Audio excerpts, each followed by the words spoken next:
Hello and welcome. Mind becomes intrigued when it enters into the mysteries of consciousness. Most of us look at it with an amazement and questions, is consciousness part of the brain or can it exist independently of the human brain? And if yes, then how it feels like to exist outside of this body?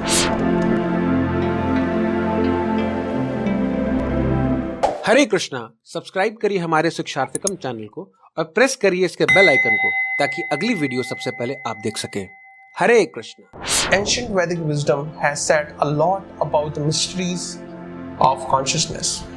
But by now we have very substantial evidence to substantiate that human consciousness can exist outside the human brain. Here we have one of the most striking cases of NDE, and that is the case of a singer and songwriter Payam Reynolds. This case was reported by famous cardiologist Dr. Michael Sabom in his book Light and Death. At one point in time in her life, Payam Reynolds was diagnosed with a giant basilar artery aneurysm. An aneurysm is the enlargement of an artery caused by weakness in the arterial wall. A fatal rupture could have come at any moment and that would have killed her. Initially, doctors offered her no hope of survival, but eventually she came in touch with the neurosurgeon Robert Spazler at the Barrow Neurological Institute in Phoenix, Arizona. Spazler, who was a specialist who was at that time pioneering a rare and dangerous technique, but sometimes necessary technique called hypothermic cardiac arrest or Operation Stand Still. So Dr. Spazler conducted it and following things happened during that operation. In this situation, Reynolds' body temperature was brought down to 50 degrees Fahrenheit or 10 degrees Celsius, where her breathing and heartbeat completely stopped.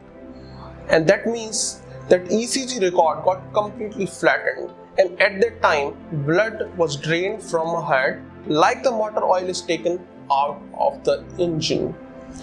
Her eyes were closed with a tap, and small earplugs with speakers were placed in her eardrums.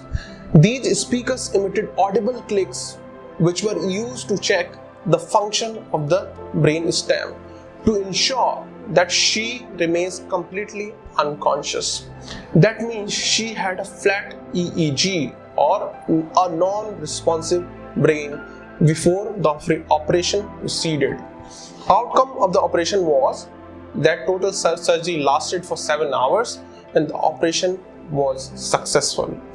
Dr. Spazler says, if you would examine the patient from clinical perspective during that hour, the patient would be dead by all definitions.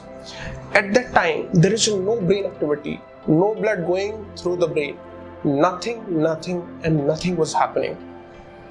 During this period of clinical brain death, Payam Reynolds had a vivid near-death experience in which she felt more awareness than the normal, and her vision was more clear and focused than the normal.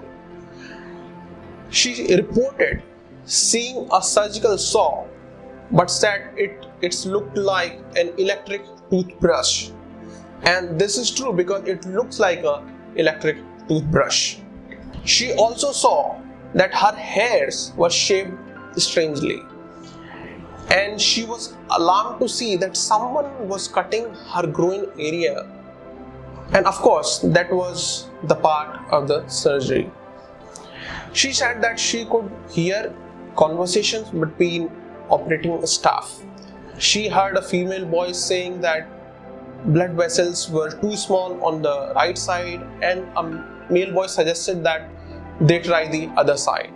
It is amazing that the tiny speakers in her ears were emitting 90 to 100 decibels click at a rate of 11 to 13 clicks per second. And sound at that volume is as loud as of passing away of a train. The volume of normal conversations is about 60 decibels, substantially below 90 to 100 decibels click. So there was very little possibility that conversations could have been overheard. It is even more astonishing, as Dr. Sevum confirmed that Renner never mentioned hearing clicks, much less feeling distracted by them or struggling to hear through them. She also experienced a presence and was pulled towards a light. She says she began to discern figures in that light, including her grandmother and uncle and other deceased relatives, and also people unknown to her. According to Reynolds, the longer she was there, the more she enjoyed it. But at some point, she was reminded that she had to go back. She says her uncle brought her back to her body, but she did not want to go. So he pushed her in, accompanied by a sensation like that of jumping into an ice water. Dr. Spazler, who conducted the complex operation, summarizes that the profound questions raised by Reynolds' NDE. He says, at that stage in that operation, nobody can observe or hear. And I find it inconceivable that her normal senses such as hearing, let alone the fact that she had clicking modules in each of those ears, I don't know how she could hear. I don't have an explanation for it. I don't know how it is possible to happen considering the physiological states she was in. At the same time, I have so many things that I can't explain, and I don't want to be so arrogant as to be able to say that there is no way it can happen. When Reynolds was asked that how she was able to hear, she replied, it was through her non-physical processes.